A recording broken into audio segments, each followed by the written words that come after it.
Kejadian ini berawal di sebuah pusat perbelanjaan paling mewah di pusat kota, di mana aroma parfum mahal dan udara dingin dari pendingin ruangan menyapa setiap pengunjung yang datang dengan gaya hidup kelas atas. Di tengah keramaian orang yang berlalu lalang dengan tas belanjaan bermerek, sebuah mobil sedan mewah berwarna hitam mengkilap berhenti tepat di depan pintu masuk lobi utama yang dijaga ketat oleh petugas keamanan. Pintu mobil itu terbuka perlahan, dan seorang wanita keluar dengan keanggunan yang luar biasa, mengenakan gaun merah marun yang pas di badan serta sepatu hak tinggi yang berkilau terkena cahaya lampu kristal mal. Wanita itu adalah Maya, sosok yang kini menjadi buah bibir di dunia bisnis kosmetik. Namun tidak ada satupun orang di tempat itu yang menyangka bahwa di balik kecantikan paripurnanya, ada luka masa lalu yang sangat dalam. Maya berjalan dengan dagu terangkat, memancarkan aura kepercayaan diri yang begitu kuat. Sementara asisten pribadinya berjalan tepat di belakang sambil membawa beberapa berkas penting yang harus ditandatangani hari itu juga. Langkah kaki Maya terdengar berirama di atas lantai marmer yang bersih, menciptakan suara ketukan yang seolah menegaskan kekuasaan dan kemandirian yang kini ia miliki sepenuhnya. Semua mata tertuju padanya. Bisik-bisik kagum terdengar dari kanan dan kiri, memuji betapa sempurnanya sosok wanita yang terlihat seperti ratu tanpa mahkota tersebut di tengah keramaian siang itu. Di sisi lain mal yang sama, di sebuah gerai kopi yang cukup sibuk, seorang pria bernama Aris sedang berdiri mengantre dengan wajah yang tampak sangat lelah dan pakaian yang sedikit berantakan. Aris, yang dulu selalu membanggakan ketampanan dan kemeja mahalnya, kini terlihat jauh lebih tua dari usia aslinya dengan kantung mata yang menghitam dan rambut yang tidak tertata rapi. Ia terus melihat ke arah jam tangannya dengan gelisah, seolah sedang menunggu seseorang atau mungkin hanya ingin segera pergi dari tempat yang membuatnya merasa semakin kecil itu. Aris sedang mengalami masa-masa sulit dalam hidupnya setelah bisnis properti yang ia kelola bangkrut total, meninggalkan hutang yang menumpuk dan stres yang tidak kunjung usai. Saat ia akhirnya menerima kopi pesanannya, Aris berbalik dan hendak mencari tempat duduk, namun pandangannya tiba-tiba terpaku pada rombongan orang yang baru saja masuk melewati pintu kaca besar di kejauhan. Jantung Aris tiba-tiba berdegup kencang tanpa alasan yang jelas. Ada sesuatu dari kejauhan yang menarik perhatiannya, sebuah bayangan wanita yang terasa sangat akrab namun tampak mustahil untuk dikenali dalam keadaan seperti ini. Ia mengucek matanya berulang kali, mencoba memastikan apakah penglihatannya salah karena kelelahan atau memang ada keajaiban yang sedang terjadi di depan matanya sendiri. Maya terus melangkah menuju area butik eksklusif tanpa menyadari bahwa ada mata dari masa lalunya yang sedang mengamati dengan penuh keraguan dan rasa tidak percaya yang amat besar. Ia sempat berhenti sejenak di depan sebuah cermin besar untuk membetulkan letak anting berliannya, memperlihatkan wajah yang sangat bersih, cerah, dan terawat dengan sempurna tanpa celah sedikit pun. Ingatan Maya mendadak melayang pada kejadian 3 tahun yang lalu, di mana ia hanya bisa menangis di depan cermin yang retak di rumah kontrakan sempit sambil mendengar makian suaminya. Saat itu Aris tidak segan-segan meludahi lantai dan mengatakan bahwa Maya adalah wanita paling dekil yang pernah ia lihat, bahkan lebih menjijikan dari sampah di pinggir jalan. Kenangan pahit itu justru menjadi bahan bakar bagi Maya untuk tetap tersenyum sinis di depan cermin mal sekarang, karena ia tahu bahwa roda kehidupan sudah berputar dengan sangat kencang dan sekarang dialah yang memegang kendali. Maya melanjutkan perjalanannya menuju lantai atas menggunakan eskalator, di mana setiap anak tangga yang ia naiki seolah-olah adalah anak tangga menuju pembalasan dendam yang paling manis yang pernah ia bayangkan. Aris yang masih penasaran mulai berjalan mengikuti arah perginya wanita itu dengan langkah yang terburu-buru. Bahkan ia sempat menabrak beberapa pengunjung lain tanpa sempat meminta maaf. Rasa penasaran itu berubah menjadi kegelisahan yang menyiksa, karena postur tubuh wanita itu, cara dia berjalan, dan bentuk bahunya sangat mirip dengan wanita yang dulu pernah ia usir dengan cara yang sangat kejam. Aris teringat bagaimana ia melempar semua baju daster Maya ke halaman rumah saat hujan deras dan menyuruhnya pergi karena ia sudah memiliki wanita lain yang lebih cantik dan modis. Ia merasa sangat yakin bahwa Maya yang dulu dekil dan bau asap dapur tidak mungkin bisa berubah menjadi wanita secantik dan sekaya ini dalam waktu singkat. Namun firasatnya berkata lain. Sambil terus memegang gelas kopinya yang mulai mendingin, Aris menaiki eskalator tepat di belakang beberapa orang yang menghalangi pandangannya, mencoba mengejar sosok wanita merah marun yang kini sudah menghilang di balik belokan koridor lantai 2. Ketegangan semakin memuncak saat Maya memasuki sebuah butik perhiasan mewah di mana para pelayan langsung menyambutnya dengan tundukan kepala yang sangat hormat sebagai tanda bahwa dia adalah tamu penting. Di dalam butik itu, Maya mulai melihat-lihat beberapa koleksi kalung emas yang harganya bisa membeli sebuah rumah mewah di kawasan elit. Namun baginya itu hanyalah barang kecil yang bisa ia beli kapan saja. Ia duduk di kursi beludru yang nyaman sambil menyesap air mineral premium yang disediakan. Sementara manajer butik mengeluarkan koleksi terbaru mereka dengan tangan yang sedikit gemetar karena gugup melayani orang sehebat Maya. Maya hanya memberikan anggukan kecil pada setiap penjelasan manajer tersebut, menunjukkan kelasnya sebagai sosialita yang sudah biasa dengan kemewahan. Jauh berbeda dengan Maya yang dulu sering dihina karena tidak tahu cara memakai alat rias yang benar. Dalam hatinya, Maya berdoa kepada Allah agar hari ini menjadi awal dari babak baru yang akan membuat semua orang yang dulu meremehkannya bertekuk lutut di bawah kakinya tanpa terkecuali. Tiba-tiba, suara langkah kaki yang tidak beraturan terdengar di depan pintu butik, membuat beberapa pengawal Maya yang berdiri di luar langsung bersikap waspada dan menghalangi jalan masuk. Aris berdiri di sana, terengah-engah dengan keringat dingin yang membasahi dahinya, menatap ke dalam butik melalui celah pintu yang terbuka sedikit. Ia bisa melihat punggung wanita itu dengan jelas. Dan saat wanita itu menoleh sedikit untuk melihat sebuah gelang, Aris merasakan dunianya seolah runtuh seketika karena fitur wajah itu sangat ia kenali. Namun, ia masih menolak untuk percaya sepenuhnya. Ia berpikir bahwa mungkin saja itu hanya orang yang mirip atau mungkin dia sedang berhalusinasi karena kurang tidur selama berhari-hari. Aris mencoba untuk merangsek masuk ke dalam butik tersebut. Namun pengawal bertubuh besar langsung mendorongnya kembali dengan kasar sambil memberikan peringatan keras agar dia tidak mengganggu kenyamanan tamu mereka. Kejadian di depan butik itu mulai menarik perhatian pengunjung mal lainnya, menciptakan suasana yang semakin tegang karena Aris mulai berteriak kecil memanggil nama Maya dengan suara yang serak dan penuh keraguan. Maya yang mendengar suara keributan di luar butik hanya tersenyum tipis. Sebuah senyuman yang penuh arti dan mengandung misteri yang sangat dalam bagi siapapun yang melihatnya. Ia sama sekali tidak menoleh ke arah pintu, melainkan tetap fokus pada perhiasan di depannya seolah-olah suara di luar hanyalah gangguan kecil yang tidak berarti bagi hari indahnya. Ia tahu benar suara siapa itu.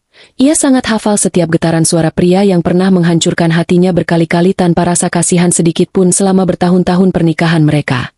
Maya memberi isyarat kepada asistennya untuk membiarkan pria itu melihatnya dari kejauhan namun tetap dilarang masuk agar rasa penasaran pria itu semakin menyiksa batinnya sendiri. Di dalam benaknya, Maya merencanakan sesuatu yang lebih besar dari sekadar pertemuan biasa. Ia ingin Aris merasakan penderitaan yang sama, yaitu merasa kecil dan tidak berdaya di hadapan orang yang paling ia remehkan di dunia ini. Suasana mal yang tadinya tenang kini berubah menjadi penuh tekanan. Seiring dengan semakin dekatnya detik-detik di mana masa lalu dan masa depan akan beradu dalam satu ruang yang sama. Aris yang terus dihalangi oleh pengawal mulai merasa putus asa namun rasa egonya tetap memaksa dia untuk memastikan kebenaran di depan matanya sendiri agar hatinya bisa tenang. Ia berteriak lebih keras lagi, "Maya! Apakah itu kamu? Tolong lihat aku sebentar saja. Aku hanya ingin bicara," teriak Aris yang membuat orang-orang mulai mengambil ponsel untuk merekam kejadian unik tersebut. Beberapa orang mulai berbisik, mempertanyakan siapa pria berantakan itu yang berani memanggil nama pengusaha sukses seperti Maya dengan cara yang sangat tidak sopan dan memalukan. Maya akhirnya berdiri dari kursinya. Ia berjalan perlahan menuju pintu butik dengan langkah yang sangat anggun dan tenang, membuat para pengawalnya secara otomatis membuka jalan bagi sang ratu. Setiap langkah Maya terasa seperti dentuman lonceng kematian bagi harga diri Aris yang sudah mulai runtuh sejak melihat penampilan mantan istrinya yang sekarang begitu luar biasa. Maya berhenti tepat di ambang pintu butik, hanya berjarak beberapa meter dari Aris yang kini terdiam mematung dengan mulut yang sedikit terbuka, karena tidak sanggup berkata-kata lagi melihat kecantikan di depannya. Cahaya lampu mal yang terang menyinari wajah Maya, memperlihatkan kulit wajahnya yang halus tanpa kerutan sedikit pun, matanya yang tajam namun teduh, serta bibirnya yang dipoles lipstik merah yang sangat elegan. Aris menatap mata Maya dan ia menemukan sebuah tatapan yang sangat asing, tatapan yang tidak lagi berisi ketakutan atau pengabdian, melainkan tatapan dingin dari seorang pemenang yang sudah melupakan kekalahannya. Di saat yang sama, Maya hanya menatap Aris dari ujung rambut hingga ujung kaki dengan ekspresi yang sulit diartikan, seolah-olah sedang melihat serangga kecil yang tidak sengaja lewat di depannya. Keheningan sempat tercipta selama beberapa detik di antara mereka, mengabaikan kebisingan pengunjung mal dan musik latar yang terus mengalun lembut dari pengeras suara di langit-langit bangunan. Aris ingin melangkah maju untuk menyentuh tangan Maya, namun kaki-kakinya terasa seperti tertanam di lantai marmer. Ia merasa sangat minder dan malu dengan kondisinya yang sekarang jauh di bawah standar wanita yang dulu ia hina sebagai wanita dekil. Penonton dan orang-orang di sekitar mal kini mulai berkumpul melingkar. Mereka penasaran dengan apa yang akan terjadi selanjutnya antara wanita kaya raya ini dengan pria yang terlihat seperti gelandangan tersebut. Maya kemudian mengambil kacamata hitamnya dari tangan asisten. Ia memakainya perlahan, menambah kesan misterius dan eksklusif pada dirinya di tengah drama yang sedang berlangsung secara mendadak. Aris mencoba untuk berbicara lagi, namun suaranya tercekat di tenggorokan. Ia hanya bisa menatap nanar ke arah Maya yang kini sudah siap untuk pergi meninggalkan tempat itu tanpa memberikan kepastian apapun. Sebelum ia melangkah pergi, Maya sempat membisikkan sesuatu kepada asistennya yang kemudian asisten itu menatap Aris dengan tatapan kasihan yang sangat menghina bagi seorang pria. Aris merasakan hatinya seperti diremas-remas. Ia merasa sangat bodoh karena dulu telah membuang wanita yang ternyata adalah anugerah terbesar dalam hidupnya jika saja ia mau bersabar. Sekarang semuanya sudah terlambat, dan ia harus menghadapi kenyataan pahit bahwa Maya yang sekarang bukanlah Maya yang bisa ia kendalikan lagi dengan kata-kata kasar atau ancaman fisik. Maya kemudian berbalik arah dan berjalan pergi diikuti oleh rombongannya, meninggalkan Aris yang masih mematung di depan butik dengan tatapan kosong dan air mata yang hampir jatuh. Setiap langkah menjauh dari Maya terasa seperti menjauhkan Aris dari harapan untuk bisa memperbaiki hidupnya yang sudah hancur berantakan karena kesalahannya sendiri di masa lalu. Ia melihat punggung Maya yang semakin menjauh, menghilang di keramaian pengunjung mal yang terus bergerak tanpa peduli pada drama kehidupan yang baru saja tersaji di depan mereka. Aris meremas gelas kopinya hingga penyok. Tumpahan kopi membasahi tangannya namun ia tidak merasakannya karena rasa sakit di hatinya jauh lebih mendominasi seluruh syaraf di tubuhnya sekarang. Ia ingin mengejar lagi, namun ia tahu bahwa pengawal Maya tidak akan segan-segan melakukan tindakan lebih keras jika ia terus berulah di tempat umum seperti ini. Aris hanya bisa berdiri di sana, meratapi nasibnya dan bertanya-tanya dalam hati, bagaimana mungkin Allah bisa merubah nasib seseorang begitu drastis dalam waktu yang hanya 3 tahun saja. Kisah pertemuan di mal ini baru saja dimulai, dan ini hanyalah puncak gunung es dari rangkaian peristiwa yang akan segera terjadi dalam kehidupan mereka berdua selanjutnya. Maya yang kini sudah berada di dalam lift menuju parkiran bawah tanah, menarik napas panjang dan melepaskannya perlahan, mencoba menenangkan debaran jantungnya yang sempat terpacu karena melihat wajah pria itu lagi. Ia tidak merasa sedih, ia justru merasa sangat puas karena rencananya untuk memperlihatkan kesuksesannya telah tercapai lebih cepat dari yang ia duga sebelumnya. Maya tahu bahwa Aris tidak akan tinggal diam setelah pertemuan ini. Pria itu pasti akan mencari tahu di mana ia tinggal dan bagaimana ia bisa menjadi sekaya sekarang dengan cara apapun. Namun Maya sudah menyiapkan segalanya. Ia sudah memasang jaring-jaring jebakan yang akan membuat Aris semakin terperosok ke dalam lubang penderitaan yang lebih dalam dari sebelumnya sebagai balasan atas setiap air mata yang ia jatuhkan dulu. Babak baru dalam permainan hidup ini telah resmi dibuka.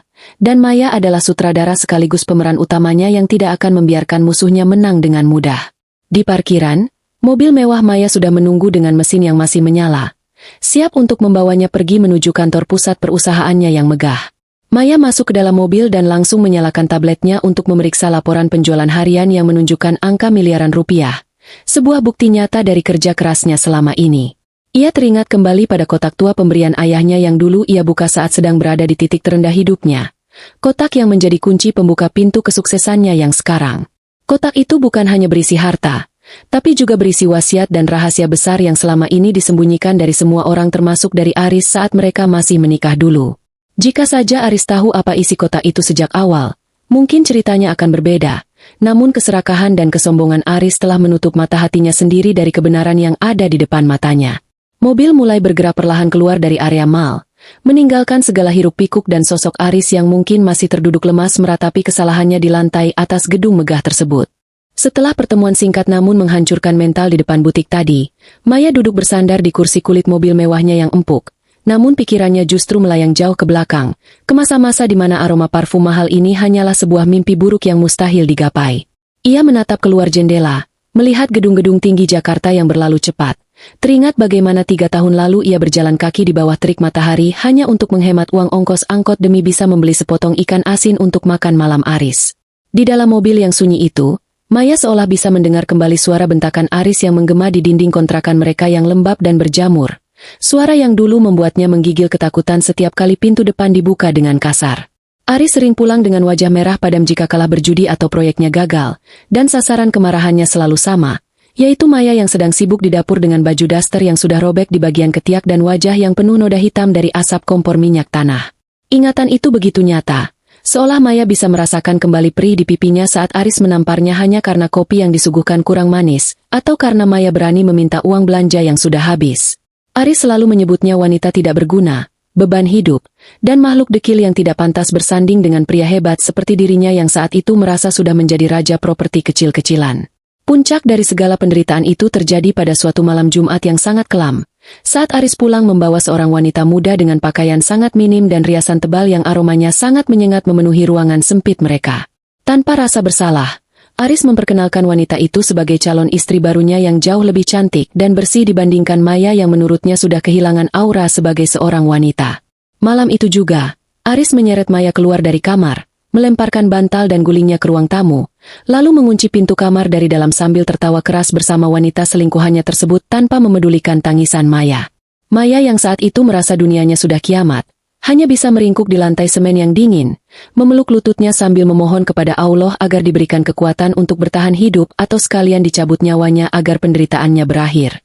Namun, di tengah keputusasaan itu, ia teringat pada sebuah pesan terakhir dari almarhum ayahnya sebelum meninggal dunia. Sebuah pesan yang menyuruhnya untuk tidak pernah membuka kotak kayu tua di bawah tempat tidur kecuali jika ia sudah benar-benar tidak punya jalan keluar. Keesokan harinya, saat Aris dan selingkuhannya pergi keluar untuk bersenang-senang menggunakan sisa uang tabungan mereka, Maya memberanikan diri mengambil kotak tersebut dengan tangan yang gemetar hebat karena takut ketahuan. Di dalam kotak yang berdebu itu, Maya tidak menemukan tumpukan uang tunai, melainkan sebuah kunci brankas bank swasta dan selembar surat wasiat yang menyatakan bahwa ayahnya adalah pemilik sah dari sebagian saham perusahaan manufaktur besar yang selama ini dikelola oleh rekan kepercayaannya.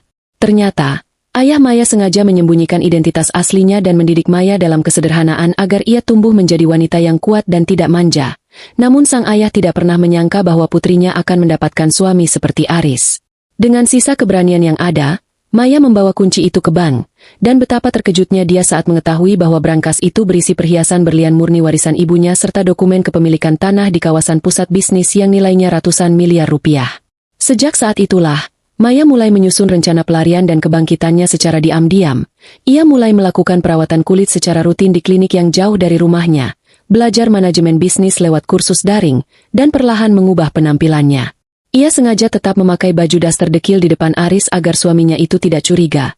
Hingga akhirnya tiba hari di mana Aris sendiri yang mengusirnya karena ingin menjual rumah kontrakan itu untuk modal foya-foya dengan selingkuhannya. Saat diusir di bawah hujan badai itu, Maya sebenarnya tidak merasa sedih karena kehilangan Aris, melainkan ia merasa lega karena akhirnya ia bebas dari penjara mental yang selama ini mengurungnya dalam penderitaan yang tidak manusiawi. Ia pergi menuju hotel berbintang, memesan kamar paling mewah, dan mulai melakukan transformasi total dari seorang wanita dekil menjadi seorang pengusaha visioner yang kini dikenal sebagai direktur utama perusahaan kosmetik terkemuka. Maya mengubah namanya di dunia bisnis, membangun citra baru, dan menggunakan kecerdasannya untuk mengembangkan produk kecantikan yang sangat laku di pasaran, karena ia tahu persis apa yang diinginkan wanita untuk merasa dihargai. Kini, duduk di dalam mobil mewahnya, Maya memegang liontin emas yang ia pakai, sebuah simbol kekuatan yang ia bangun dari puing-puing kehancuran harga dirinya yang dulu dihancurkan oleh tangan suaminya sendiri. Sementara itu, di mal tempat pertemuan tadi, Aris masih duduk bersandar di dinding koridor, mengabaikan tatapan aneh dari orang-orang yang lewat karena ia tampak seperti orang linglung yang baru saja melihat hantu. Ia terus memikirkan bagaimana mungkin Maya, wanita yang dulu ia paksa membersihkan WC dengan tangan kosong, kini bisa memiliki pengawal pribadi dan berjalan di mal dengan harga diri yang setinggi langit. Aris merasa sangat bodoh dan menyesal, bukan karena ia masih mencintai Maya, melainkan karena ia sadar bahwa ia telah membuang tambang emas yang seharusnya bisa menyelamatkannya dari kebangkrutan yang sekarang ia alami. Ia teringat kembali pada wanita selingkuhannya yang dulu ia puja-puja, yang ternyata hanya menguras hartanya hingga habis dan kemudian kabur bersama pria lain saat Aris mulai jatuh miskin dan terlilit hutang ban. Aris memukul lantai mal dengan kepalan tangannya, merasa marah pada takdir. Namun jauh di dalam lubuk hatinya ia tahu bahwa ini adalah hukum tabur tuai yang harus ia jalani akibat perbuatannya sendiri. Tiba-tiba ponsel butut Aris berbunyi. Ada panggilan dari penagih hutang yang mengancam akan menyita sisa perabotan di rumahnya jika ia tidak segera membayar angsuran yang sudah menunggak 3 bulan. Suara bentakan dari seberang telepon itu seolah menjadi pengingat pahit bahwa ia sekarang berada di kasta terendah masyarakat. Sangat kontras dengan pemandangan Maya yang tadi dikelilingi kemewahan luar biasa. Aris mulai berpikir picik. Ia merasa bahwa sebagai mantan suami, ia masih memiliki hak atas kekayaan Maya, atau setidaknya ia bisa memeras Maya dengan mengancam akan membongkar masa lalunya yang dekil ke media sosial. Ia tidak sadar bahwa Maya yang sekarang bukan lagi wanita lemah yang bisa diintimidasi dengan gertakan sambal, melainkan seekor singa betina yang sudah siap menerkam siapa saja yang berani mengusik ketenangannya. Aris bangkit berdiri dengan sisa tenaganya. Ia bertekad untuk mencari tahu di mana Maya tinggal dan di mana kantornya berada, berharap bisa mendapatkan sepeser uang untuk menyambung hidupnya yang sudah sekarat. Aris mulai bertanya-tanya kepada beberapa staf mal dan penjaga keamanan tentang identitas wanita yang baru saja membuat keributan di depan butik perhiasan tadi, namun ia hanya mendapatkan jawaban dingin dan pengusiran halus. Itu Ibu Maya, pemilik brand kosmetik terkenal. Jangan macam-macam kamu orang kecil, kata salah satu petugas keamanan sambil mendorong Aris menjauh dari area lobi utama yang sangat eksklusif tersebut. Kata-kata, orang kecil, itu menusuk jantung Aris dengan sangat tajam, mengingatkannya pada kata-kata yang dulu sering ia ucapkan kepada Maya saat istrinya itu meminta uang untuk sekadar membeli sabun cuci muka. Aris kini merasakan apa yang dirasakan Maya dulu, rasa rendah diri yang amat sangat, rasa malu yang membakar kulit, dan rasa putus asa yang seolah mencekik lehernya hingga sulit untuk bernapas dengan normal. Ia pun melangkah keluar dari mal dengan bahu yang merosot, berjalan menuju parkiran motor yang sempit dan panas, kontras dengan lobi mobil mewah tempat Maya keluar tadi. Di kantornya yang megah di lantai paling atas sebuah gedung pencakar langit, Maya berdiri menghadap jendela kaca besar yang memperlihatkan pemandangan kota Jakarta yang mulai menyala dengan lampu-lampu di sore hari. Asistennya, Siska, masuk ruangan dengan membawa sebuah tablet yang berisi informasi terbaru tentang keberadaan Aris, termasuk kondisi finansialnya yang sudah di titik nadir dan daftar hutang-hutangnya yang menumpuk. Bu, pria tadi sudah kami selidiki. Dia sekarang tinggal di sebuah kos-kosan sempit di pinggiran kota dan bekerja serabutan untuk menutupi kebutuhan sehari-hari. Lapor Siska dengan nada yang sangat datar namun tetap profesional. Maya tidak menoleh. Ia hanya tersenyum dingin sambil memegang segelas jus jeruk segar, merasa bahwa skenario yang sedang berjalan ini jauh lebih menarik daripada film drama manapun yang pernah ia tonton. Ia menyuruh Siska untuk diam-diam membeli semua surat hutang Aris dari para penagih hutang, bukan untuk melunasinya, melainkan agar dialah yang memegang kendali penuh atas hidup Aris ke depannya. Maya ingin Aris merasakan teror yang sama dengan yang ia rasakan dulu, yaitu hidup dalam ketakutan setiap hari karena dikejar-kejar oleh beban yang tidak sanggup ia tanggung sendiri tanpa bantuan orang lain. Ia ingin Aris datang sendiri kepadanya, merangkak di kakinya, dan memohon ampun atas segala dosa yang telah ia perbuat. Namun Maya berjanji pada dirinya sendiri bahwa tidak akan ada kata maaf yang keluar dari bibirnya. Baginya, keadilan bukan hanya soal mendapatkan kembali apa yang hilang, tapi soal melihat orang yang menghancurkannya merasakan kehancuran yang 10 kali lipat lebih dahsyat dan menyakitkan. Maya kemudian duduk di kursi kebesarannya, menandatangani beberapa dokumen akuisisi perusahaan kecil yang ternyata salah satunya adalah perusahaan konstruksi tempat Aris dulu pernah bekerja sebagai manajer sebelum ia dipecat karena ketahuan korupsi. Maya tertawa kecil, sebuah tawa yang terdengar sangat berwibawa namun menyimpan kedinginan es yang sangat mematikan bagi siapapun yang menjadi target utamanya malam ini. Malam itu, Aris pulang ke kosannya yang pengap.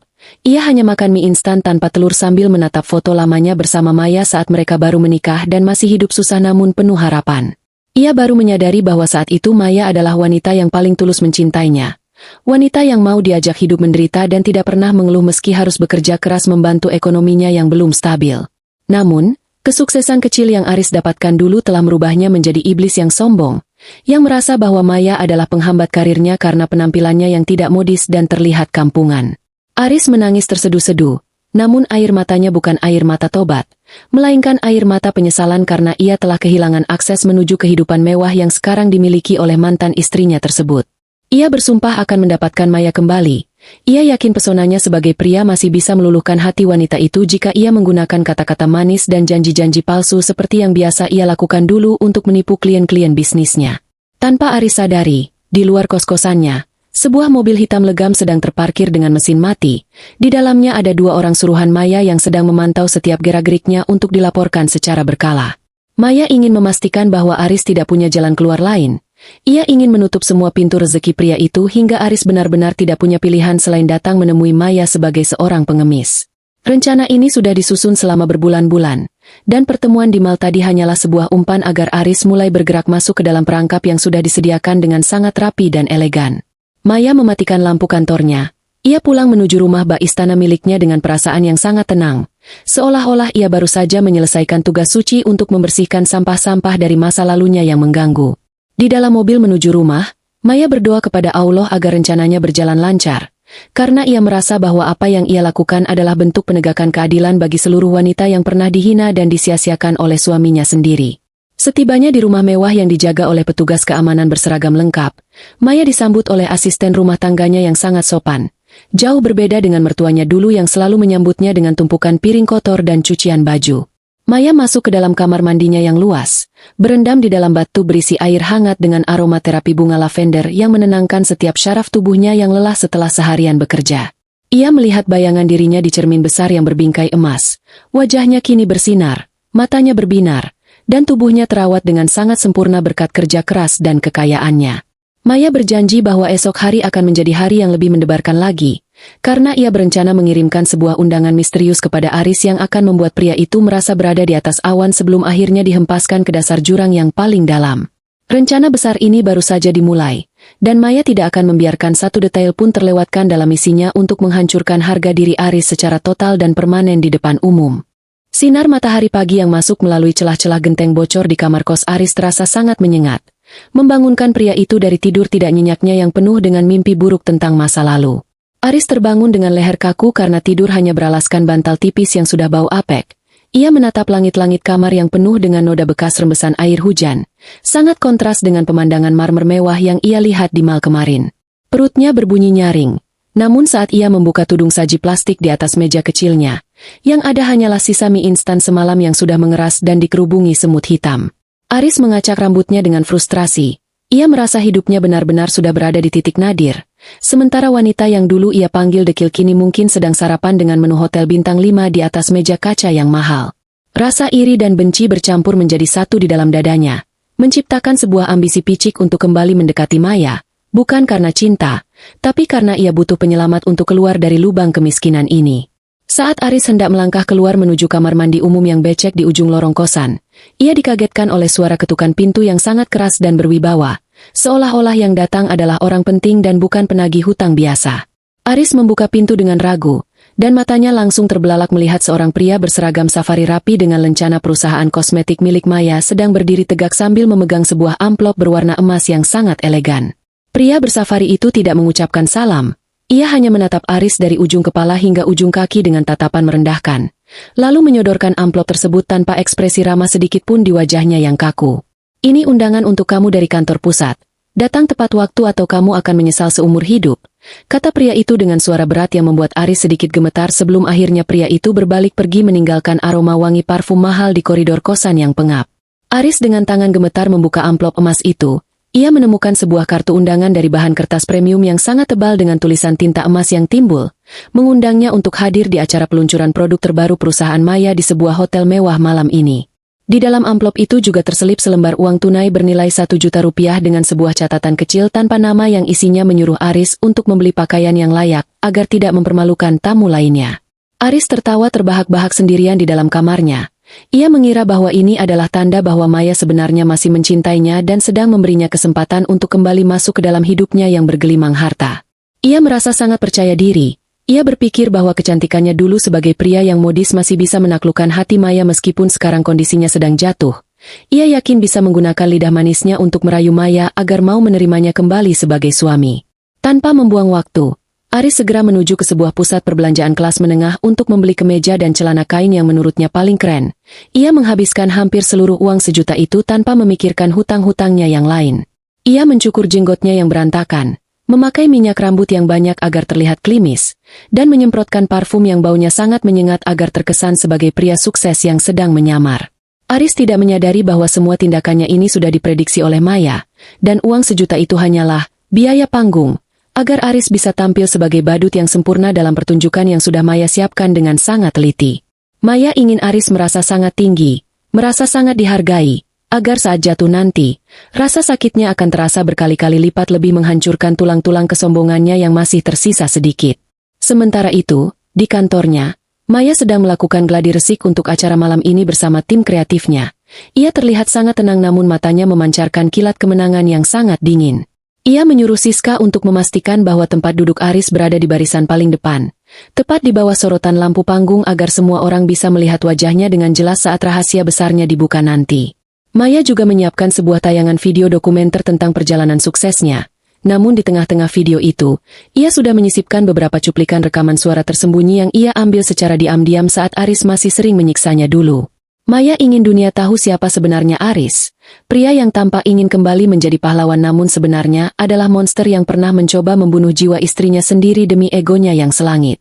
Maya menarik napas dalam-dalam, ia berbisik dalam hati memohon perlindungan Allah agar dendamnya ini terselesaikan dengan elegan tanpa harus mengotori tangannya sendiri dengan tindakan kriminal. Malam harinya, Hotel tempat acara berlangsung sudah dipenuhi oleh mobil-mobil mewah dan para sosialita yang mengenakan perhiasan berkilauan, menciptakan suasana yang sangat glamor dan penuh dengan kemewahan yang menyilaukan mata. Aris datang menggunakan taksi. Ia turun dengan gaya yang sangat sombong, membetulkan kerah kemejanya berulang kali sambil berjalan masuk melewati karpet merah seolah-olah dialah bintang utamanya malam itu. Saat ia menunjukkan undangannya kepada petugas di depan pintu aula, petugas itu sempat terdiam sejenak melihat penampilan Aris yang meski sudah memakai baju baru tetap terlihat murahan di tengah kerumunan orang-orang kaya yang asli. Namun karena instruksi dari Maya sudah sangat jelas, petugas itu pun mengantarkan Aris menuju kursi paling depan yang sudah diberi papan nama, tamu spesial, dengan huruf yang sangat besar. Aris duduk dengan tegak, ia menoleh ke kanan dan ke kiri, mencoba tersenyum pada orang-orang kaya di sampingnya, namun mereka hanya membalas dengan tatapan dingin atau malah membuang muka karena merasa tidak kenal dengan pria asing ini. Acara dimulai dengan musik orkestra yang sangat megah, dan tak lama kemudian lampu aula diredupkan, menyisakan sorotan lampu panggung yang terang benderang menuju ke arah podium tempat Maya akan berdiri. Saat Maya muncul dari balik tirai dengan gaun hitam panjang yang dipenuhi kristal Swarovski, seluruh ruangan serentak berdiri dan memberikan tepuk tangan yang sangat meriah selama beberapa menit. Maya terlihat sangat berwibawa, wajahnya yang cantik kini terlihat sangat tegas, memancarkan aura seorang pemimpin yang tidak bisa digoyahkan oleh siapapun termasuk oleh bayang-bayang masa lalunya. Aris yang duduk di depan merasa jantungnya hampir copot. Ia melihat Maya begitu dekat namun terasa sangat jauh. Ia merasa seolah sedang melihat malaikat yang turun dari langit untuk menghukumnya atas segala kesalahannya selama ini. Ia berbisik pelan, "Maya, kamu sangat cantik. Aku tahu kamu melakukan ini semua untuk menarik perhatianku lagi," bisiknya dengan penuh percaya diri yang sangat tidak berdasar. Maya memulai pidatonya dengan suara yang sangat tenang dan merdu. Ia menceritakan tentang bagaimana sebuah produk kecantikan bisa merubah hidup seseorang bukan hanya dari luar, tapi juga dari kekuatan hati yang hancur. Ia mulai menceritakan tentang seorang wanita yang dulu dihina sebagai makhluk dekil. Wanita yang pernah diusir saat hujan badai oleh suaminya sendiri hanya karena suaminya itu merasa sudah punya segalanya dan ingin ganti istri yang lebih modis. Seluruh ruangan menjadi sunyi senyap. Para tamu undangan mulai saling berbisik. Mereka tidak menyangka bahwa direktur sukses seperti Maya memiliki masa lalu yang begitu kelam dan sangat menyedihkan seperti itu. Aris mulai merasa tidak enak duduk di kursinya. Keringat dingin mulai membasahi punggungnya saat ia menyadari bahwa cerita yang Maya sampaikan adalah tentang dirinya. Namun ia tetap mencoba bertahan karena mengira ini adalah bagian dari drama romantis sebelum mereka berbaikan. Tiba-tiba, layar besar di belakang panggung menyala dan menampilkan sebuah foto lama Maya saat masih menjadi istri Aris, di mana wajah Maya terlihat sangat kusam, matanya sembab karena habis menangis, dan bajunya sangat lusuh. Di samping foto itu, muncul rekaman suara Aris yang sangat jelas dan keras menggema di seluruh aula hotel. "Kamu itu wanita sampah, Maya, dekil, bau, tidak pantas jadi istriku. Pergi kamu dari rumah ini sebelum aku seret kamu ke jalanan."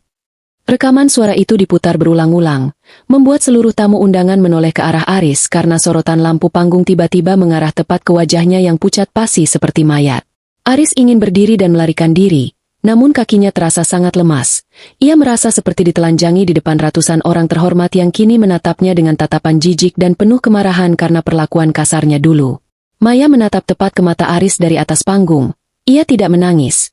Ia justru tersenyum kemenangan yang sangat tajam sambil memegang mikrofon dengan tangan yang sangat stabil. "Pria yang kalian dengar suaranya itu ada di sini malam ini. Dia adalah tamu spesial saya yang mengira bahwa uang 1 juta rupiah bisa menghapus dosa-dosa masa lalunya," kata Maya dengan nada yang sangat dingin dan penuh penghinaan. Beberapa tamu undangan yang merupakan kolega bisnis pria mulai meneriaki Aris dengan kata-kata kasar. Mereka tidak menyangka ada pria sekejam itu yang tega menyiksa istrinya yang sangat tulus dan sabar seperti Maya.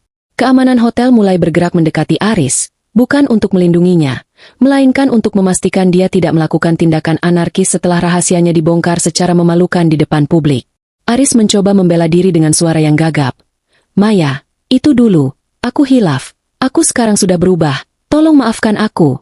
Namun suaranya tenggelam oleh sorakan ejekan dari para tamu yang merasa sangat geram dengan kelakuan Aris. Maya hanya memberikan isyarat tangan agar suasana kembali tenang.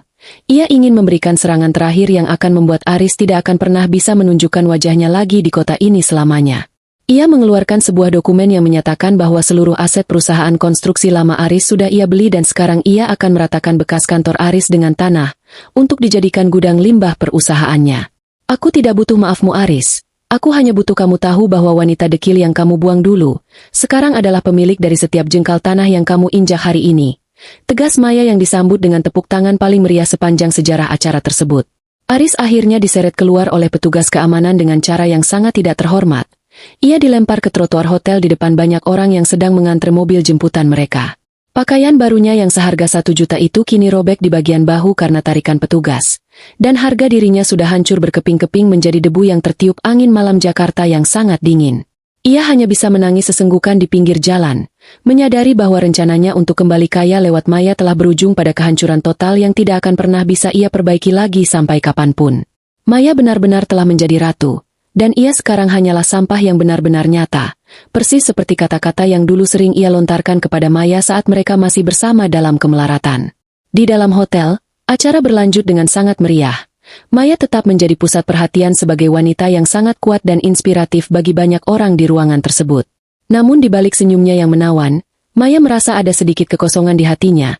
Ia menyadari bahwa membalas dendam ternyata tidak seindah yang ia bayangkan sebelumnya meskipun rasanya sangat memuaskan. Ia teringat kembali pada pesan ayahnya tentang keikhlasan. Namun ia merasa bahwa apa yang ia lakukan adalah sebuah keharusan agar tidak ada lagi pria sombong yang merendahkan harga diri seorang wanita hanya karena penampilan fisik semata. Maya kemudian memohon kepada Allah agar setelah malam ini, ia bisa benar-benar melupakan Aris dan memulai hidup yang benar-benar bersih tanpa ada lagi rasa benci yang tersisa di dalam lubuk hatinya yang terdalam. Ia berjalan menuju balkon hotel, melihat ke arah jalanan di bawah, dan melihat sosok Aris yang berjalan gontai di kejauhan, semakin kecil dan menghilang di kegelapan malam yang sunyi. Maya tahu bahwa babak ini sudah berakhir. Namun ia juga sadar bahwa hidup selalu punya cara yang unik untuk memberikan kejutan-kejutan baru di setiap tikungannya yang tidak terduga. Ia berbalik dan kembali masuk ke dalam aula, bergabung dengan para koleganya yang sudah menunggu untuk memberikan ucapan selamat atas kesuksesan peluncuran produk barunya yang sangat fenomenal tersebut. Malam itu menjadi saksi bisu bahwa sebuah transformasi bukan hanya soal merubah wajah, tapi soal merubah takdir dengan tangan sendiri lewat kerja keras dan keyakinan yang sangat kuat pada keadilan ilahi. Siska mendekati Maya dan membisikkan bahwa semua media massa besok akan memuat berita tentang keberanian Maya membongkar masa lalunya, yang diprediksi akan membuat penjualan produknya semakin melonjak drastis di seluruh Indonesia. Maya hanya mengangguk pelan. Ia merasa bahwa perjalanan panjangnya dari seorang wanita dekil menuju singgasana ratu bisnis kini sudah mencapai puncaknya yang paling sempurna dan sangat memuaskan batinnya. Namun, di sudut jalan yang gelap, Aris tidak tinggal diam. Rasa malunya yang sangat besar berubah menjadi dendam yang sangat gelap dan sangat berbahaya bagi keselamatan Maya ke depannya. Ia merasa bahwa jika ia tidak bisa memiliki kekayaan Maya, maka tidak boleh ada satu orang pun yang bisa memilikinya. Ia mulai merencanakan sesuatu yang sangat nekat untuk menghentikan kesuksesan Maya selamanya.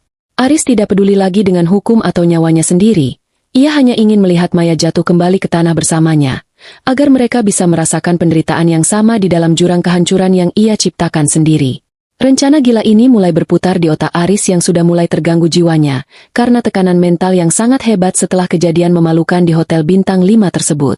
Kehancuran yang sesungguhnya baru saja akan dimulai, dan kali ini taruhannya bukan lagi sekadar harga diri, melainkan nyawa dari salah satu di antara mereka yang sudah terlanjur buta karena amarah dan dendam. Setelah malam yang penuh dengan luapan emosi di hotel mewah itu, nama Maya meledak di seluruh penjuru negeri sebagai simbol kekuatan wanita yang bangkit dari penindasan.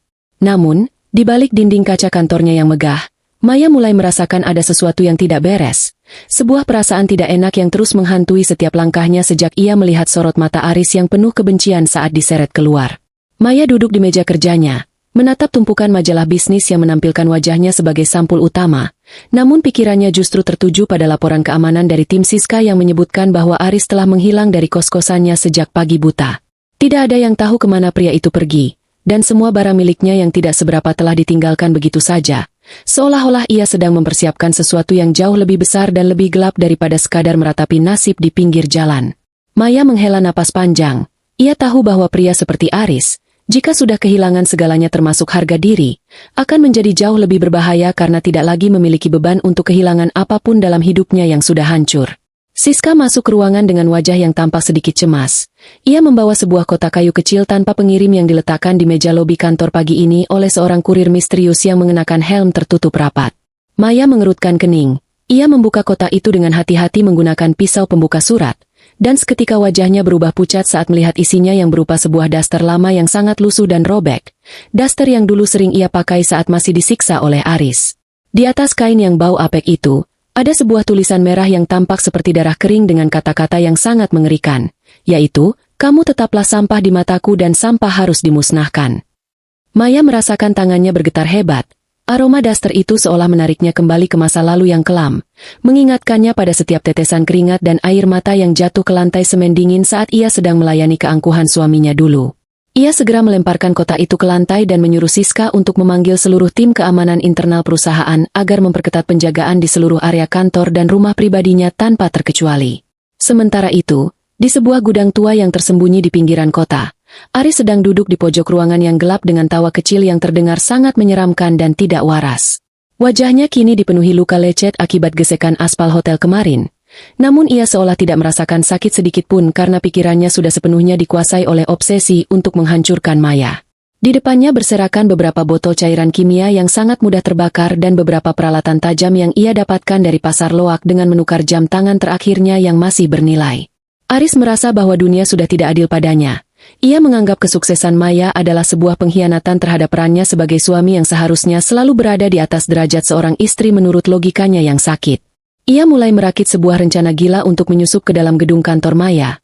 Ia tahu benar titik-titik lemah keamanan di gedung tersebut, karena ia pernah bekerja di sana saat masih menjadi manajer di perusahaan konstruksi yang lama.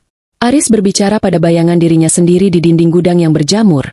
Ia menganggap bahwa dengan mematikan cahaya kesuksesan Maya, maka kegelapan hidupnya akan terasa lebih adil dan seimbang.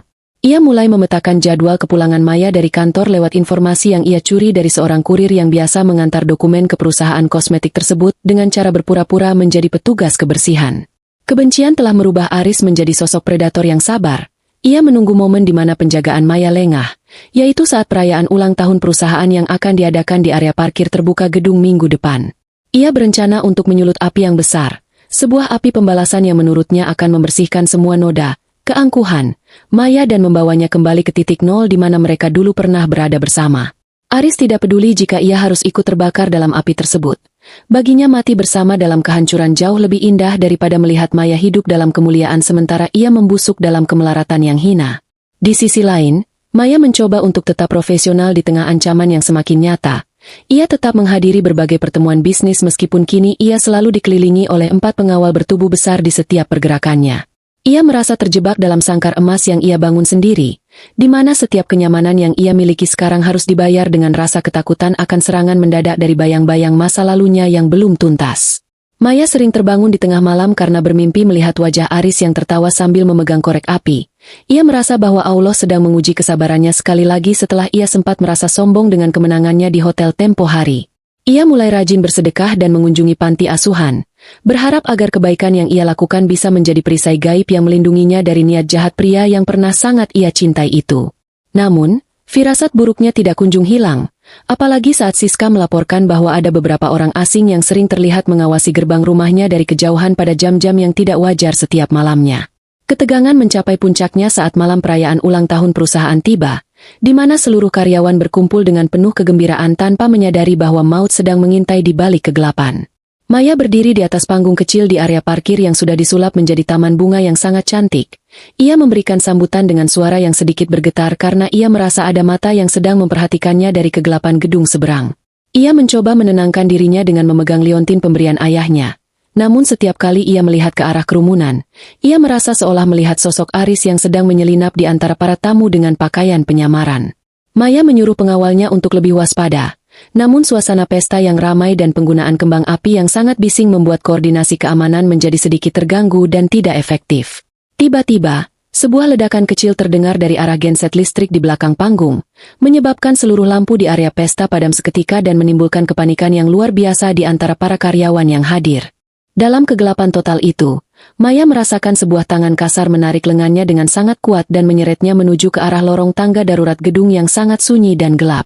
Maya ingin berteriak, namun mulutnya langsung dibekap dengan kain yang beraroma menyengat, membuatnya merasa pening dan lemas seketika karena pengaruh bahan kimia yang ada di kain tersebut. Ia bisa mencium aroma rokok murah dan keringat yang sangat ia kenali, aroma yang selalu menghantuinya selama bertahun-tahun pernikahan yang menyiksa dengan Aris. "Diam kau wanita sombong, sekarang tidak ada lagi pengawal atau kamera yang bisa menyelamatkanmu dari suamimu sendiri," bisik suara serak yang sangat ia benci tepat di telinganya. Aris membawa Maya ke lantai paling atas gedung yang masih dalam tahap renovasi, di mana tumpukan bahan bangunan dan kalengket berserakan di mana-mana, menciptakan suasana yang sangat mencekam dan penuh dengan bahaya fisik. Aris mengikat Maya di sebuah kursi kayu tua di tengah ruangan yang hanya diterangi oleh cahaya bulan yang masuk dari jendela besar tanpa kaca. Ia menatap Maya dengan tatapan yang sangat liar dan penuh dengan kegilaan. Ia mulai menyiramkan cairan bensin di sekeliling kursi Maya, menciptakan lingkaran api yang siap dinyalakan kapan saja untuk mengakhiri drama kehidupan mereka berdua malam ini juga. Lihat dirimu sekarang, Maya. Masih merasa seperti ratu? Di sini, di tempat yang gelap ini, kamu hanyalah wanita dekil yang sedang menunggu ajalnya di tanganku. Teriak Aris sambil tertawa terbahak-bahak yang suaranya menggema ke seluruh penjuru lantai kosong tersebut. Maya mencoba untuk bicara dengan suara yang lemah. Ia mencoba mengingatkan Aris tentang kenangan manis mereka yang sedikit saat baru menikah, berharap ada sisa-sisa kemanusiaan di dalam hati pria itu yang bisa membatalkan niat jahatnya. Namun, Aris justru semakin marah. Ia menganggap kata-kata Maya adalah bentuk manipulasi lain dari seorang pengusaha yang licik dan penuh dengan kepalsuan. Di bawah, Siska dan tim keamanan mulai menyadari hilangnya Maya dan segera melakukan pencarian besar-besaran ke seluruh sudut gedung dengan bantuan lampu senter yang sangat terang. Mereka menemukan ceceran daster lama yang sengaja ditinggalkan Aris sebagai petunjuk menuju ke atas. Sebuah jebakan psikologis yang dirancang untuk menarik semua orang masuk ke dalam perangkapnya yang mematikan. Aris yang mendengar suara langkah kaki dari tangga darurat segera menyulut korek apinya. Ia berdiri tepat di samping Maya dengan tangan yang memegang botol bensin terakhir yang siap ia lemparkan ke arah api. Jangan ada yang mendekat. Jika ada yang berani melangkah satu kali lagi, aku akan membakar tempat ini dan kita semua akan mati bersama. Ancam Aris dengan suara yang sangat kencang, membuat tim keamanan terhenti tepat di pintu masuk lantai tersebut. Siska menangis histeris melihat kondisi Maya. Ia mencoba memohon pada Aris untuk melepaskan Maya dan menawarkan diri sebagai ganti, namun Aris sudah tidak bisa lagi diajak bicara dengan logika manusia normal. Maya yang melihat api mulai menjalar di sekelilingnya, tiba-tiba mendapatkan sebuah kekuatan yang sangat luar biasa dari dalam dirinya. Ia teringat pada perjuangannya selama 3 tahun terakhir yang tidak boleh berakhir sia-sia seperti ini. Dengan sekuat tenaga, ia mencoba melepaskan ikatan tangannya yang ternyata sedikit longgar karena Aris yang terburu-buru saat mengikatnya tadi akibat pengaruh alkohol dan amarah. Maya berhasil membebaskan satu tangannya, dan saat Aris sedang lengah karena berteriak ke arah tim keamanan, Maya mengambil sebuah linggis besi kecil yang ada di dekat kakinya dan memukulkannya ke kaki Aris dengan sangat keras. Aris berteriak kesakitan dan terjatuh ke lantai. Botol bensin yang ia pegang pecah dan menyulut api yang lebih besar lagi di dekatnya, menciptakan kepulan asap hitam yang sangat menyesakkan dada bagi siapapun di ruangan itu. Tim keamanan segera merangsek masuk. Mereka menggunakan alat pemadam api ringan untuk membuka jalan bagi Maya agar bisa keluar dari lingkaran api yang semakin membara dan sangat panas tersebut. Maya berhasil diselamatkan dan ditarik keluar dari ruangan yang penuh asap. Sementara Aris yang kakinya terluka parah terjebak di tengah api yang ia ciptakan sendiri tanpa ada yang bisa menolongnya dengan cepat. Aris merangkak di lantai. Ia menatap Maya yang sedang dipeluk oleh Siska di depan pintu, dan untuk pertama kalinya setelah sekian lama, ada raut penyesalan yang sangat dalam di wajah pria itu sebelum ia pingsan karena terlalu banyak menghirup asap. Maya sempat ingin kembali untuk menolong Aris, namun pengawalnya menahan dengan kuat karena atap gedung mulai retak akibat panas yang sangat ekstrim dari api yang terus membesar. Akhirnya, tim pemadam kebakaran datang dan berhasil menjinakkan api tersebut. Mereka membawa Aris keluar dalam keadaan luka bakar yang cukup serius namun nyawanya masih bisa diselamatkan berkat tindakan cepat tim medis. Maya berdiri di samping ambulans, melihat mantan suaminya yang kini terbaring lemah dengan selang oksigen. Ia tidak merasa puas. Ia justru merasa sangat lelah dengan semua dendam ini yang seolah tidak ada ujungnya. Kejadian ini menjadi berita utama di seluruh stasiun televisi nasional. Namun kali ini Maya memilih untuk tetap diam dan tidak memberikan pernyataan apapun kepada media massa yang terus mengejarnya. Ia menyadari bahwa kekuasaan dan kekayaan memang bisa memberikan keadilan, namun kedamaian jiwa hanya bisa didapatkan jika ia benar-benar melepaskan semua belenggu masa lalu dari hatinya secara ikhlas dan total. Maya memutuskan untuk membiayai seluruh pengobatan Aris di rumah sakit, namun dengan syarat pria itu harus menjalani rehabilitasi mental dan dilarang mendekatinya lagi selamanya setelah ia sembuh nanti. Ia ingin memberikan kesempatan terakhir bagi Aris untuk menjadi manusia yang lebih baik, bukan karena ia masih sayang, tapi karena ia tidak ingin menjadi monster yang sama dengan Aris dengan membiarkannya mati dalam kehinaan yang tidak termaafkan. Maya memandang ke arah langit malam yang kini sudah bersih dari asap. Ia berjanji pada dirinya sendiri bahwa mulai besok, ia akan benar-benar menutup buku tentang Aris dan fokus pada masa depannya yang jauh lebih terang tanpa ada lagi rasa benci. Di rumah sakit, Aris yang sudah sadar namun kondisinya sangat lemah, mendapatkan sepucuk surat dari Maya yang isinya sangat singkat namun sangat dalam maknanya bagi sisa hidupnya. Aku sudah memaafkanmu, bukan karena kamu pantas dimaafkan, tapi karena jiwaku pantas mendapatkan kedamaian. Hiduplah dengan baik, dan jangan pernah muncul lagi di depanku. Aris menangis tanpa suara. Ia menyadari bahwa wanita yang dulu ia panggil dekil ternyata memiliki hati yang jauh lebih mulia daripada emas yang sekarang ia miliki secara melimpah. Ia merasa sangat malu, jauh lebih malu daripada saat dipermalukan di hotel, karena ia sadar bahwa ia telah kalah secara moral di hadapan wanita yang pernah ia injak-injak harga dirinya selama bertahun-tahun. Aris berjanji dalam hati, ia akan menggunakan sisa hidupnya untuk bertaubat dan memohon ampun kepada Allah atas segala kejahatan yang telah ia lakukan kepada Maya dan wanita-wanita lainnya selama ini. Sejak saat itu, Aris benar-benar menghilang dari kehidupan publik. Ia memilih untuk mengabdikan dirinya di sebuah yayasan sosial di pelosok daerah sebagai bentuk penebusan dosanya yang tak terhingga. Maya kini benar-benar telah menjadi ratu yang sejati, seorang ratu yang tidak hanya kaya akan harta, tapi juga kaya akan kebijaksanaan dan kemuliaan hati yang sangat luar biasa bagi semua orang di sekelilingnya. Ia terus mengembangkan perusahaannya, memberikan lapangan kerja bagi ribuan wanita yang mengalami nasib serupa dengannya, dan menjadi inspirasi nyata bagi semua orang yang sedang berjuang di titik terendah hidupnya. Setiap kali ia melihat daster lama yang dulu dikirimkan Aris, ia tidak lagi merasa takut, melainkan ia merasa bersyukur karena dari kain lusuh itulah ia belajar tentang arti kekuatan yang sesungguhnya di dunia ini. Maya tersenyum ke arah matahari pagi yang menyinari kantornya. Ia tahu bahwa perjalanan hidupnya masih sangat panjang, namun ia sekarang sudah siap menghadapi apapun dengan kepala tegak dan hati yang sangat tenang tanpa beban. Dendam itu kini telah padam, digantikan oleh cahaya kedamaian yang akan membimbing langkahnya menuju kebahagiaan yang jauh lebih hakiki dan abadi selamanya di bawah perlindungan Allah yang Maha Adil. Beberapa bulan setelah insiden kebakaran yang hampir merenggut nyawanya, Maya mencoba kembali menata hidup dengan rutinitas yang lebih tenang namun penuh kewaspadaan. Bisnis kosmetiknya kini merambah ke pasar internasional, menjadikannya salah satu wanita paling berpengaruh di Asia. Sebuah pencapaian yang bahkan tidak pernah ia bayangkan saat masih tidur beralaskan tikar pandan dulu. Namun, ketenangan Maya kembali terusik ketika suatu sore, asisten rumah tangganya melaporkan ada seorang wanita tua yang terus menangis di depan gerbang rumah mewahnya, memohon untuk bertemu meski tidak memiliki janji. Maya yang memiliki firasat kurang enak segera melihat layar monitor pengawas, dan jantungnya seolah berhenti berdetak saat mengenali wajah keriput yang sangat familiar itu. Dia adalah Ibu Salmah, mantan ibu mertuanya yang dulu sangat kejam dan selalu membela kelakuan bejat Aris. Maya teringat jelas bagaimana tangan tua itu dulu sering menjewer telinganya jika ia terlambat menyiapkan sarapan, atau bagaimana Ibu Salmah sering membuang makanan yang sudah dimasak Maya ke tempat sampah hanya karena rasanya dianggap kurang enak. Dengan langkah yang berat dan hati yang berkecamuk, Maya menyuruh pengawalnya untuk membawa Ibu Salmah masuk ke ruang tamu, namun ia tetap menjaga jarak yang cukup aman agar tidak terpengaruh oleh drama apapun yang mungkin akan dimainkan. Ibu Salmah masuk dengan kondisi yang sangat memprihatinkan, tubuhnya jauh lebih kurus dari yang Maya ingat, pakaiannya kusam dan ada noda tanah di bagian bawah kain jariknya seolah ia baru saja melakukan perjalanan jauh dengan berjalan kaki. Saat melihat Maya yang kini tampil begitu elegan dengan perhiasan berlian yang berkilau, Ibu Salmah langsung bersujud di lantai marmer dan menciumi ujung kaki Maya sambil menangis sesenggukan hingga suaranya serak. "Maya, menantuku yang baik, tolong ampuni ibu, tolong selamatkan Aris. Dia sekarang sakit parah di pengasingan dan kami tidak punya uang sepeser pun untuk membeli obatnya," ratap Ibu Salmah dengan air mata yang membasahi lantai rumah Maya. Maya hanya diam mematung. Ia merasakan rasa perih yang lama kembali berdenyut di dadanya. Teringat saat ia dulu bersujud dengan cara yang sama memohon agar tidak diusir. Namun Ibu Salmah justru meludahi kepalanya dan tertawa mengejek bersama Aris. Maya menarik napas panjang. Ia menyuruh Ibu Salmah untuk duduk di kursi dan memberikan segelas air hangat agar wanita tua itu bisa sedikit lebih tenang sebelum melanjutkan pembicaraannya yang penuh dengan kepalsuan tersebut. "Ibu Salmah, saya rasa Anda salah alamat.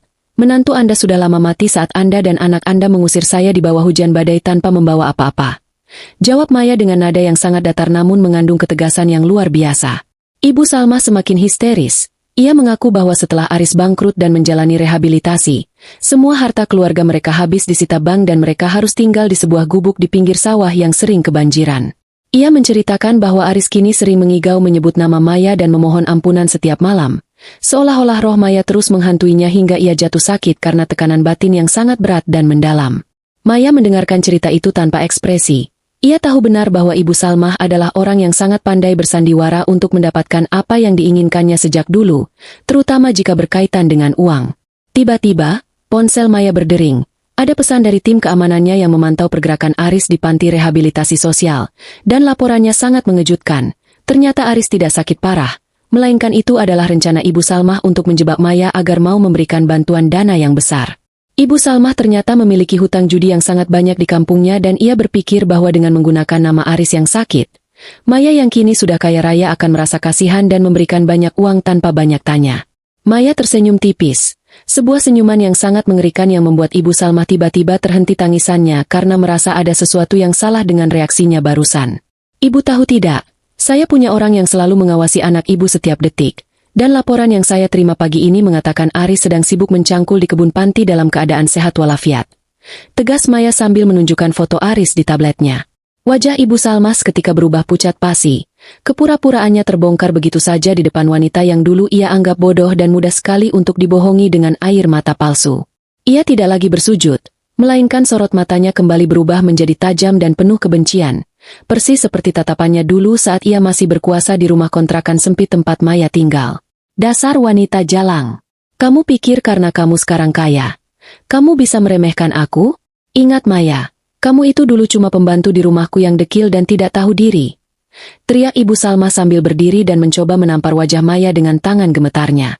Namun, pengawal Maya dengan sigap menangkap tangan wanita tua itu sebelum sempat menyentuh kulit mulus Maya. Mereka memeganginya dengan kuat agar ia tidak melakukan tindakan anarkis lebih jauh di dalam rumah tersebut. Maya berdiri dengan anggun. Ia menatap Ibu Salmah dengan tatapan penuh belas kasihan. Bukan karena kasihan pada nasibnya, tapi kasihan pada jiwanya yang masih saja kotor dan penuh dengan rasa dengki meski sudah diambang maut. Maya kemudian menyuruh asistennya membawa sebuah kantong plastik hitam yang berisi daster-daster lama miliknya yang dulu tidak sempat ia buang dan masih tersimpan di gudang sebagai pengingat masa sulitnya. Ia memberikan kantong itu kepada Ibu Salmah, sambil berkata bahwa itulah satu-satunya harta yang layak diberikan kepada orang yang masih memiliki mentalitas sampah seperti mereka berdua. Bawa ini pulang. Dan pakailah daster ini untuk mengingatkanmu bahwa orang yang kamu hina dekil dulu, sekarang adalah orang yang sanggup membeli seluruh kampungmu hanya dengan 1 jam penghasilannya. Ucap Maya dengan suara yang sangat tenang namun menusuk telinga Ibu Salmah. Ibu Salmah melempar kantong itu dan terus memaki dengan kata-kata kasar yang sangat tidak pantas didengar oleh siapapun. Hingga akhirnya para pengawal menyeretnya keluar dari rumah mewah tersebut dan melemparkannya ke trotoar jalanan. Kejadian ini membuat para tetangga Maya yang juga orang-orang kaya mulai keluar rumah. Mereka melihat Ibu Salmah yang sedang berteriak-teriak seperti orang gila di pinggir jalan, menambah rasa malu bagi wanita tua itu sendiri. Setelah kejadian itu, Maya kembali masuk ke dalam rumahnya. Ia merasa dadanya sesak karena emosi yang kembali diaduk-aduk oleh kehadiran mantan mertuanya yang sangat beracun bagi kewarasan jiwanya. Ia duduk di ruang kerjanya, menatap foto ayahnya yang tersenyum di atas meja, seolah sedang memberikan kekuatan ekstra agar ia tetap teguh pada prinsipnya untuk tidak lagi terseret dalam lumpur masa lalu yang menjijikan. Maya menyadari bahwa musuh yang sesungguhnya bukan hanya Aris, melainkan sistem keluarga yang dulu mendukung penindasan terhadap dirinya, dan ia berjanji bahwa tidak akan ada lagi ruang untuk mereka dalam hidupnya. Ia kemudian menelepon panti rehabilitasi tempat Aris berada. Ia menyuruh pengelola panti untuk memperketat kunjungan dan tidak mengizinkan Ibu Salmah masuk jika tujuannya hanya untuk menghasut Aris agar kembali berbuat jahat. Maya ingin Aris benar-benar bertaubat tanpa gangguan dari ibunya yang memiliki pengaruh sangat buruk dan merusak segala proses pembersihan jiwa yang sedang dijalani Aris sekarang. Namun, di luar sana, Ibu Salmah ternyata tidak menyerah begitu saja. Ia mendatangi seorang wartawan media gosip murahan dan mulai mengarang cerita bohong bahwa Maya adalah anak durhaka yang menelantarkan orang tuanya di masa tua. Ia menunjukkan foto-foto lama saat Maya masih dekil dan memutarbalikkan fakta, mengatakan bahwa dialah yang membiayai sekolah dan perawatan Maya hingga cantik, namun setelah sukses Maya justru membuangnya seperti sampah. Berita bohong itu mulai menyebar di media sosial, membuat citra perusahaan kosmetik Maya sedikit goyah karena serangan dari para netizen yang mudah terprovokasi oleh narasi anak durhaka yang mengharukan batin. Maya melihat serangan itu di ponselnya, namun ia tidak panik. Ia justru merasa bahwa ini adalah kesempatan yang sangat bagus untuk membersihkan namanya sekaligus menghancurkan reputasi Ibu Salmah untuk selamanya di mata hukum. Ia sudah menyiapkan semua bukti rekaman suara dan video tersembunyi selama bertahun-tahun pernikahannya. Bukti-bukti yang selama ini ia simpan rapat-rapat sebagai kartu as jika keluarga Aris kembali berulah. Siska menyarankan agar Maya segera melakukan konferensi pers besar-besaran untuk mengklarifikasi berita hoaks tersebut sebelum dampaknya semakin merugikan penjualan produk mereka di pasaran nasional. Maya setuju, namun ia ingin melakukannya dengan gaya yang sangat berbeda.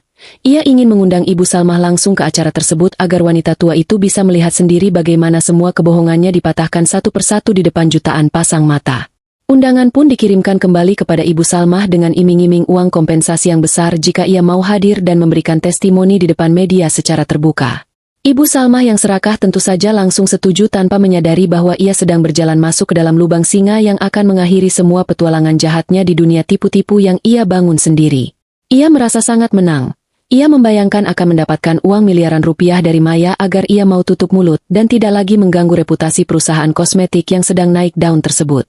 Pada hari konferensi pers, aula gedung pertemuan dipenuhi oleh ratusan wartawan dari berbagai media cetak maupun televisi yang sangat antusias ingin meliput drama keluarga sang ratu kosmetik tersebut. Maya muncul dengan setelan jas putih yang sangat elegan, melambangkan kebersihan dan kejujuran, sementara Ibu Salmah duduk di sampingnya dengan wajah yang dibuat-buat sedih agar mendapatkan simpati dari para penonton. Saat sesi tanya-jawab dimulai, Ibu Salmah mulai mengeluarkan air mata buayanya dan menceritakan bagaimana ia menderita karena ditelantarkan oleh Maya yang sudah ia anggap seperti anak kandungnya sendiri. Namun, saat Ibu Salmah sedang asyik bercerita, Maya memberikan isyarat kepada tim teknisnya untuk memutar sebuah video di layar raksasa yang ada di belakang mereka berdua di atas panggung. Video itu menampilkan rekaman CCTV tersembunyi dari rumah kontrakan mereka dulu, di mana Ibu Salmah terlihat jelas sedang memukuli Maya dengan sapu lidi dan memakinya dengan kata-kata yang sangat rasis dan merendahkan martabat manusia. Seluruh ruangan menjadi sangat gaduh karena terkejut melihat kenyataan yang berbanding terbalik 180 derajat dengan cerita yang baru saja disampaikan oleh Ibu Salmah dengan penuh sandiwara tadi. Tidak berhenti sampai di situ, Maya juga memutar rekaman suara percakapan telepon Ibu Salmah dengan seorang bandar judi di kampungnya, di mana ia berencana memeras Maya untuk membayar semua hutang judinya yang mencapai ratusan juta rupiah. Ibu Salmah terdiam kaku di atas panggung. Wajahnya yang tadi penuh air mata kini berubah menjadi merah padam karena malu yang luar biasa setelah semua kedoknya dibongkar secara teliti oleh Maya. Wartawan mulai menyerbu Ibu Salmah dengan pertanyaan-pertanyaan tajam. Mereka yang tadi merasa simpati kini berubah menjadi sangat jijik melihat kelakuan wanita tua yang sangat licik dan tega memfitnah orang yang sudah ia siksa selama bertahun-tahun. Maya hanya berdiri dengan tenang di podium. Ia tidak mengeluarkan kata-kata makian. Ia hanya berkata bahwa kebenaran akan selalu menemukan jalannya meski terkubur di bawah tumpukan kebohongan yang sangat tebal. Ibu Salmah mencoba melarikan diri dari panggung, namun petugas kepolisian yang sudah disiapkan Maya sejak awal langsung mencegatnya karena ia dianggap telah melakukan pencemaran nama baik dan percobaan pemerasan secara berencana.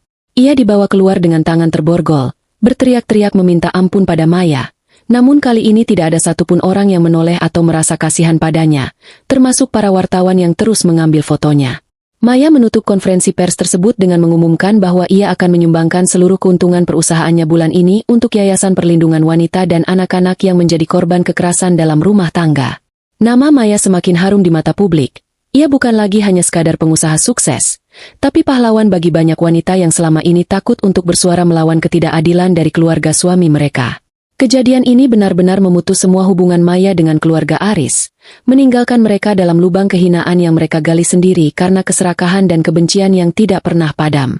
Malam itu, di dalam kamarnya yang tenang, Maya bersujud syukur kepada Allah karena ia telah berhasil melewati satu lagi ujian berat dalam hidupnya tanpa harus mengorbankan integritas dan nama baiknya. Ia merasa bebannya sudah terangkat sepenuhnya. Tidak ada lagi rasa takut akan bayang-bayang masa lalu, karena ia sudah membuktikan bahwa cahaya kebenaran jauh lebih kuat daripada kegelapan fitnah manapun. Maya tidur dengan sangat nyenyak malam itu. Sebuah tidur yang paling damai yang pernah ia rasakan sejak ia meninggalkan rumah kontrakan sempit di pinggiran kota 3 tahun yang lalu. Ia tahu bahwa esok akan membawa tantangan baru, namun ia sekarang sudah menjadi wanita yang sangat tangguh. Sebuah ratu sejati yang tidak akan pernah bisa digoyahkan oleh badai apapun yang mencoba menghalangi langkahnya menuju kesempurnaan hidup. Hidup Maya kini benar-benar bersih, dan ia siap untuk memulai lembaran baru yang penuh dengan kebahagiaan sejati tanpa ada lagi gangguan dari hantu-hantu masa lalu yang sangat mengerikan tersebut. Waktu terus berjalan, dan kesuksesan Maya kini telah mencapai tingkat yang tidak pernah dibayangkan oleh siapapun. Kerajaan bisnisnya telah menjadi raksasa global. Namun di tengah semua kemewahan itu, Maya tetaplah sosok yang rendah hati dan tidak pernah lupa akan asal-usulnya. Suatu pagi, Maya mendapatkan kabar bahwa Aris telah menyelesaikan masa rehabilitasinya. Namun, alih-alih kembali ke kota untuk mencari masalah, Aris mengirimkan sebuah paket kecil ke kantor Maya. Di dalamnya bukan lagi berisi ancaman atau kain daster lama, melainkan sebuah surat kecil yang ditulis dengan tangan yang gemetar dan sebuah kunci rumah kontrakan mereka yang dulu. Dalam surat itu Aris menulis, "Maya, aku tidak mengharap maafmu karena aku tahu dosaku terlalu besar. Aku mengembalikan kunci ini sebagai tanda bahwa aku telah melepaskan semua egoku. Aku akan pergi jauh untuk menjadi orang yang lebih berguna. Jauh dari bayang-bayang kesuksesanmu yang sangat layak kamu dapatkan. Selamat tinggal, Sang Ratu." Maya memegang kunci itu dengan mata berkaca-kaca, bukan karena rindu, tapi karena ia merasa sebuah beban besar dalam jiwanya benar-benar telah terangkat. Ia memutuskan untuk mengunjungi rumah kontrakan lama mereka untuk terakhir kalinya sebelum bangunan itu dirobohkan sesuai rencananya. Setibanya di sana, Maya melihat bangunan kecil yang dulu terasa seperti penjara itu kini tampak sangat rapuh. Ia berdiri di depan pintu tempat ia dulu diusir saat hujan badai. Maya menarik napas dalam-dalam. Ia meletakkan kunci itu di depan pintu, lalu berbalik dan berjalan menuju mobil mewahnya tanpa menoleh lagi. Saat itulah, ia merasakan kedamaian yang sesungguhnya. Ia tidak lagi melihat dirinya sebagai korban, melainkan sebagai pemenang yang telah berhasil menaklukkan rasa benci dan dendamnya sendiri. Ia sadar bahwa pembalasan terbaik bukan hanya dengan menjadi kaya, tapi dengan menjadi bahagia dan memaafkan masa lalu tanpa harus melupakannya.